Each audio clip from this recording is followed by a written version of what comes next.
I'm Hurricane Peter McNeely from Medfield, Mass. On Saturday night, watch me kick Tyson's ass. Yeah, right. These sneaky rats dared to disrespect Iron Mike himself. I owe it to myself to go out there and beat Michael Tyson. Like, I understand. He's made for me. Tyson.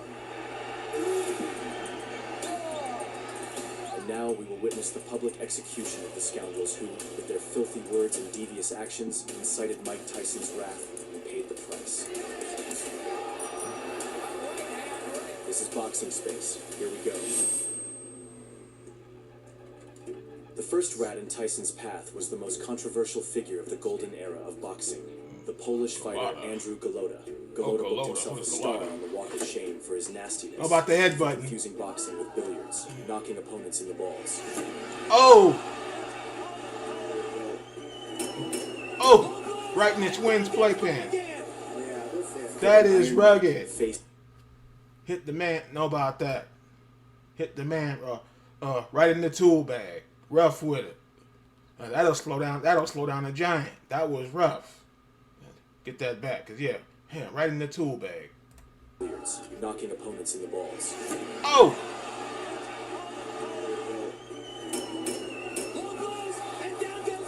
That's a disqualification, isn't it? But when Iron Mike faced the pole, the cocky rat turned into a frightened Mickey Mouse. The bell rang, and Tyson, taking on the role of exterminator, began the process of eliminating the particularly large rodent. The large rodent.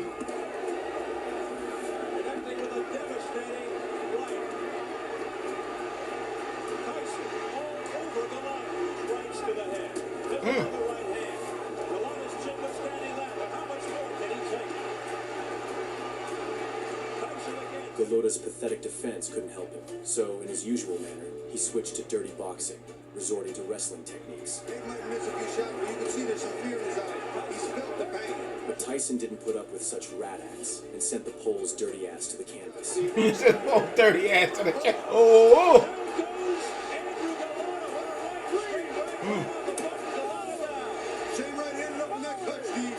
During the one-sided beating, Golota looked like a schoolboy desperate for the bell to save him from the teacher's punishment, and somehow he managed to escape. Afterwards, Golota got up and cowardly fled the ring, forever becoming a disgraceful stain on boxing. It's over. He's going to get it. Golota quits. After he quits at the end of 2 rounds. Oh, look at that. Oh, my goodness. Iron Mike Tyson. The second chapter of our story goes back to 1990, when at the forefront of the most fearsome heavyweight scalp collectors was Donovan Razor Rudder, Rudder. known as Razor.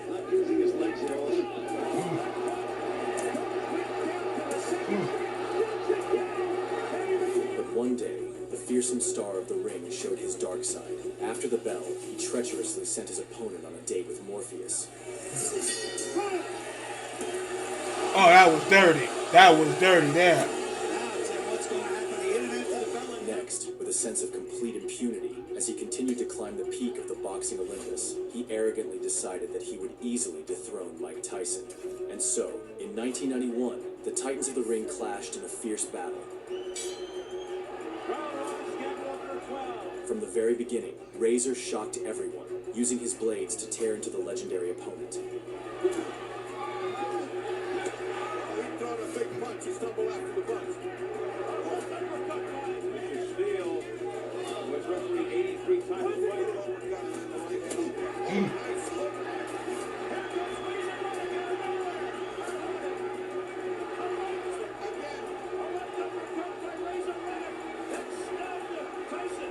Oh, Tyson like. Tyson wasn't sweating it. Mike activated Berserk mode, unleashing his iron will and showering Ruddock with a barrage of punches. Oh, come on, man. What the f... This is the quickest way to clear out stuff. These commercials are sickening, boy. What the hell was that? BMs, huh? Hell was...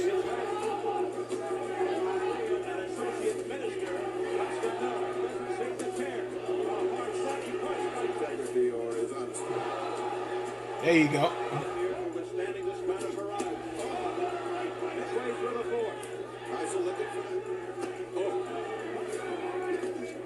On the seat of your pants, rough with it. Try to say that didn't count. That's twice. That's two. What you laughing at? Nobody laughing at that. Question his integrity or his honesty. I wouldn't be laughing. In the end, Tyson brutally punished the scoundrel and took his soul, sending him from the boxing Olympus to the Tartarus.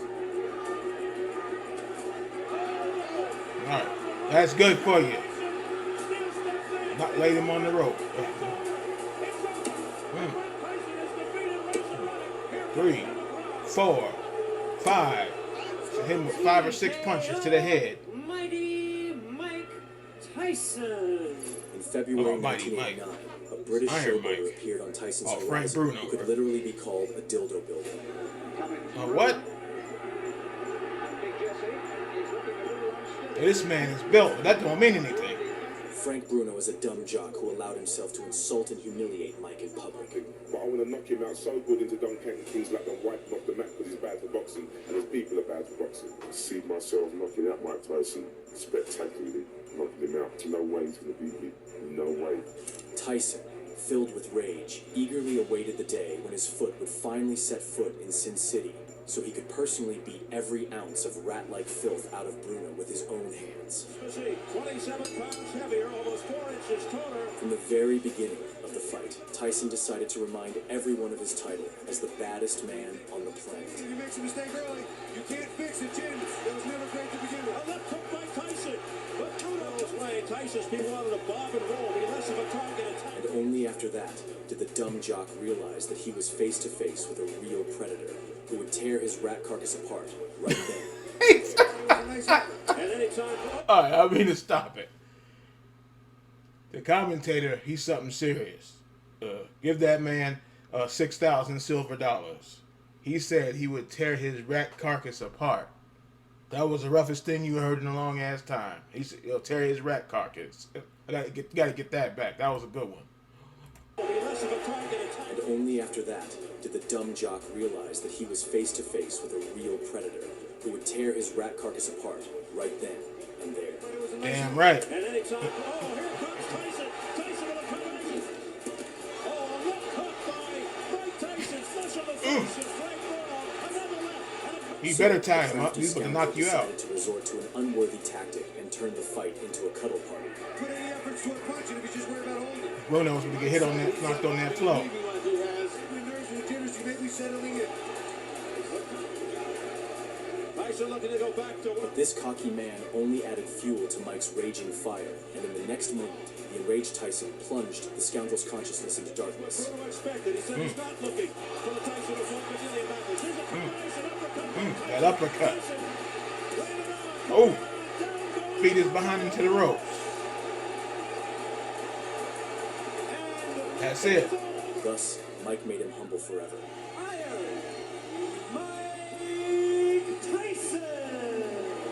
In May 1986, Mike found himself in the crosshairs of Mitch Green, the real leader of the I remember that. I did a reaction to this one.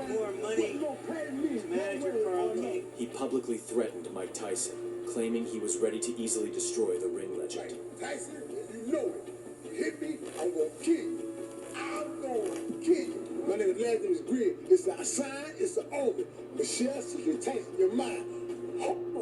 Before the fight, Mike's gaze burned with a fierce desire to punish the scoundrel for his audacity. This fight that we showed you here on HBO, that between Larry Holmes and Mike. As soon as the bell rang, Tyson immediately took control, leaving the arrogant fool no chance to survive. So we'll see what he does about that against an introduction to go full swing 10 rounds.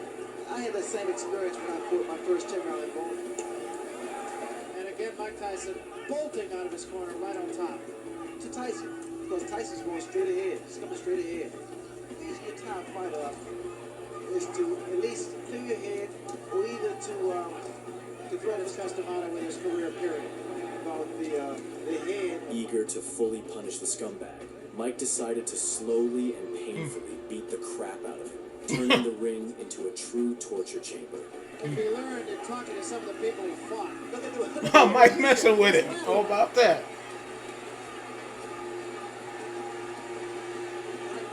respect from Mike Tyson, mainly because he's not making a fist when he throws his punches. Good left. That was good. And shot. I mean, Tyson there, good uppercut. Tyson had against Tillis. And what a shot. That is an awesome shot. That was just a jab. Mouthpiece went flying. Mike brutally punished the gang leader. Damn it, man.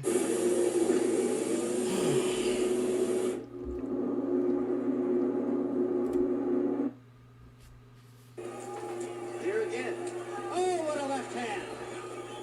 Another day in the classroom. Big left hand. You said another day in the classroom.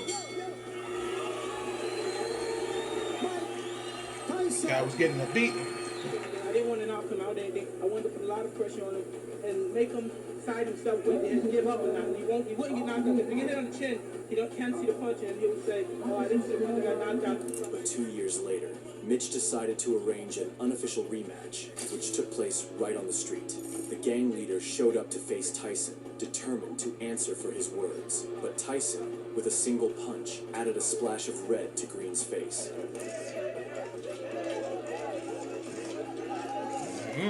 It seemed the blow was so powerful that Green went from being a fearsome gangster to a church pastor. God has healed me. He has brought me out. He has brought me over. And I look forward to my future. Next, after his triumphant return from prison to the ring, the honor of welcoming Tyson fell to a particularly brash and cocky fighter, Peter guy. McNeely, nicknamed Hurricane. Thinking that Iron Mike had rusted after his prison sentence, McNeely allowed himself to show blatant disrespect towards his opponent. I'm Hurricane Peter McNeely from Medfield, Mass. On Saturday night, watch me kick Tyson's ass. You have a big dump in your pants. Tyson didn't engage in his opponent's dirty game. Instead, he let his fists do the talking. Here we go. And McNeely, as advertised, comes right at Mike Tyson. Down goes McNeely. Seconds into the first round. Tap that chin, boy. McNeely, eager to live up to his nickname, rushed to destroy his opponent, but was immediately met with a dose of sedation from Tyson. Seconds into the fight, McNeely on the canvas.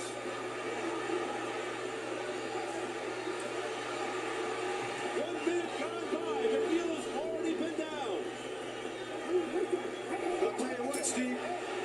All right, now you're trying to McNeely was headbutt now. unable to counter Iron Mike and impacted him not like a hurricane, but more like a light, refreshing breeze. Bill's Lane, let's stop that nonsense because they were starting to butt heads. Oh. Tyson with a left upper right. That uppercut is hell, boy. In the end, the king of boxing quickly brought McNeely down from the heavens, turning him into a fallen angel and adding another scalp of a brazen victim to his highlight reel. At first, it appeared as if McNeely. The first obstacle on Mike Tyson's path to glory was the WBC champion named Trevor Berbick. Berbick had a notorious reputation as a dirty fighter, often resorting to underhanded tactics, such as hitting his opponents in the back of the head, showing no regard for their health.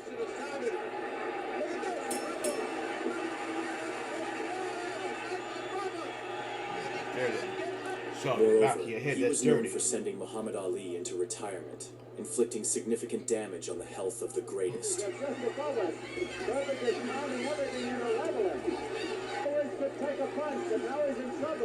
But you gonna fight the man when he's older? Of course, if he was younger, that wouldn't have happened.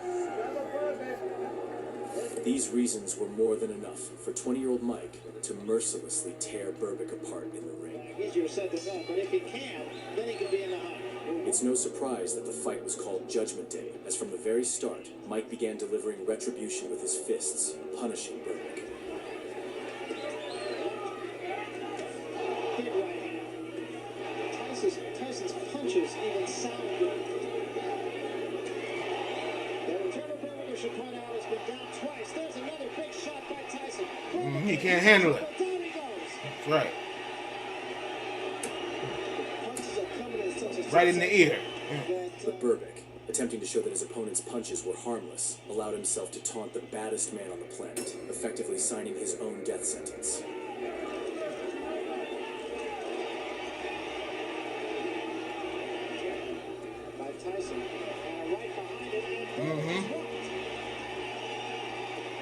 here.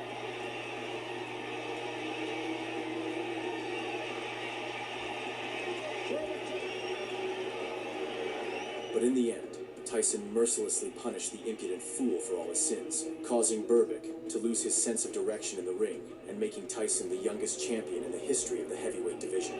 20 years old. Yep. That was a right to the body and an uppercut to the head. And Berbick was down. That's done. You're done. Stay down now. Them knees are gone. Them knees are gone. That's all. And we see heavyweight champion of the world, Michael Tyson. In the fall of 1987, in a fight for the title of undisputed world champion, Mike Tyson decided to settle the score with an old nemesis, Tyler Biggs, who had once robbed the young Tyson of his chance at Olympic gold. And so, 3 years later, the cocky Tyler was confident that he would once again take away his well-deserved world title, which is why he allowed himself to publicly humiliate Mike. You know, I owe it to myself to go out there and beat Michael Tyson like I am his dad. He's made for me. Tyson. Two ex-NASA engineers just created a portable AC that is making old expensive models obsolete. Somebody's gonna get sunned on. Tyson. As soon as the bell rang, the spectators were frozen in shock. All the part of Tyler. For Tyson, the king of the ring found himself in the role of the victim, and the fight resembled a father spanking his son. See, a good stepping jab is very effective. Whether or not Biggs can keep this up. That's the uppercut. Pull a jab, like he's doing it now. All right, you ain't Ali with the jab now. You can With forget every that. passing second, Biggs' confidence grew, and he began to neglect his defense, playing recklessly with fate. He's trying for the head. Now we see a jab again. And come with that right hand. That was a quick little overhand right by... But Tyson, unwilling to tolerate such disrespect, decided to drill some lessons in manners into his head, starting to teach him a harsh lesson in discipline. Does the most damage. There was a big right hand. Best punch of the fight. That was a left hook, Barry. That was left hook. Jaw, boy. Huge left hand there by Tyson. And a combination by Tyson. From Tyrell Biggs now. Start those uppercuts. He took a big left hand there. Oh, that was a tremendous. Knocked you behind through the ropes.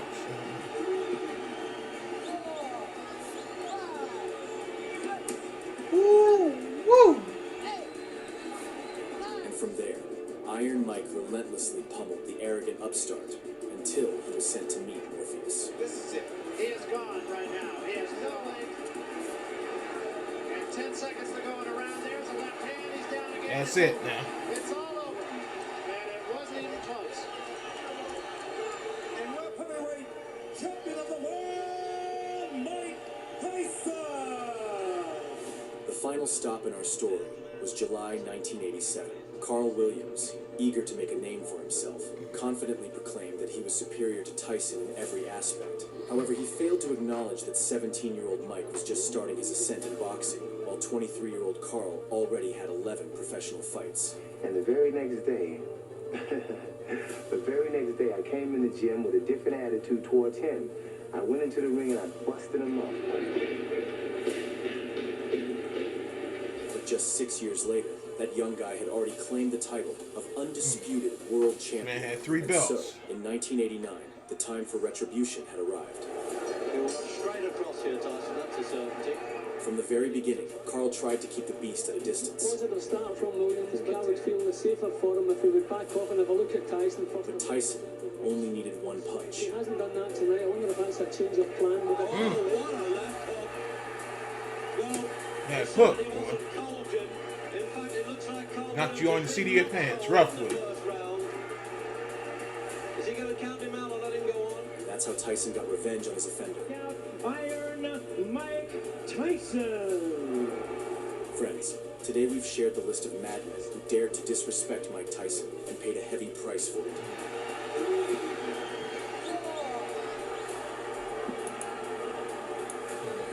So, respect Mike Tyson. Boxing Space was with you. Thanks for watching. That was hell, boy. Yeah, now see these guess you call them like little mini doc series. They're really good. Now imagine if Tyson and fought Ibushi. If they had got into it, well, I think they missed each other by a few years. That would have been something. But yeah, this man was knocking him on the floor. Leave him alone. It is funny looking at it. I'm gonna do this and I'm gonna do that. It's like that old this old drunk boy over here talking about he's feeling good and he's talking about he's ready to slap him one just to get his ass beat. Know about that? Talking about I'm feeling good. I feel like slapping you. Yeah, okay. And all you get is 2 swole eyes and some missing teeth. Know about that. That's all you get. Yeah, that was good. I'm trying to find some more of these. Damn. That was something serious.